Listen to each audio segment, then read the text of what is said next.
Hello and welcome back.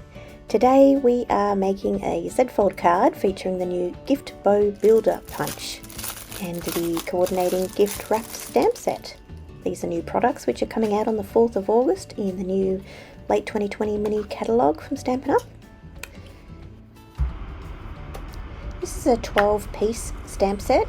It has large bows that you'll see they fit nicely on a D block. You'll know the size blocks that because they're actually etched on the side, the letter D.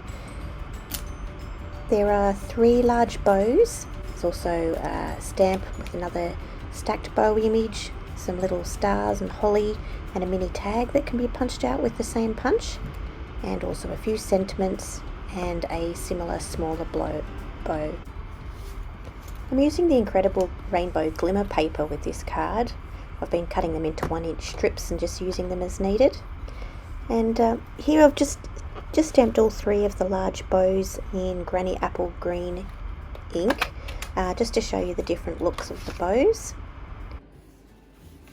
So for today's card base, I started with a standard half sheet of A4 cardstock, and I've cut it down slightly to 21 centimeters by 14.5, scored in half at 10.5, and the front scored in half at 5.25.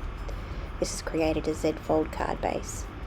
So that piece of Granny Apple Green cardstock I've trimmed down to 9 centimeters by 13 centimeters, and I've run it through the Dainty Diamonds embossing folder. It looks amazing, doesn't it? I've just stuck down the 1-inch wide strip onto the front of that panel, and another piece the other way so that it's giving the look of a gift wrapped present.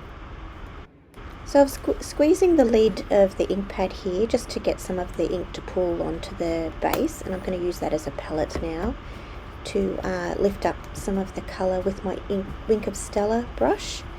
So this way when it colours, it will not only have that lovely bit of glimmer, but it will also be tinted in the coordinating and the matching colour, Granny Apple Green.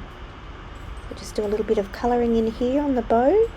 So the tricky part now is when you're attaching that panel, you want to make sure you only put glue on half of it, otherwise it will seal the card shut.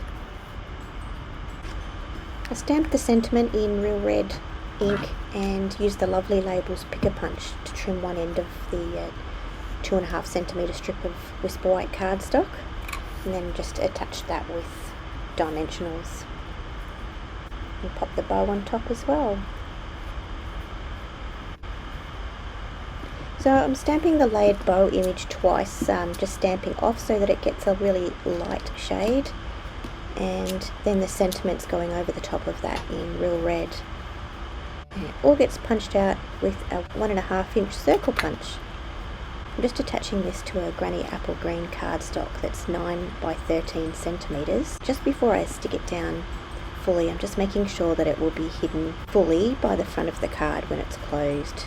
And then just finish it off with a few little star images, and then your Z-fold Christmas card is finished.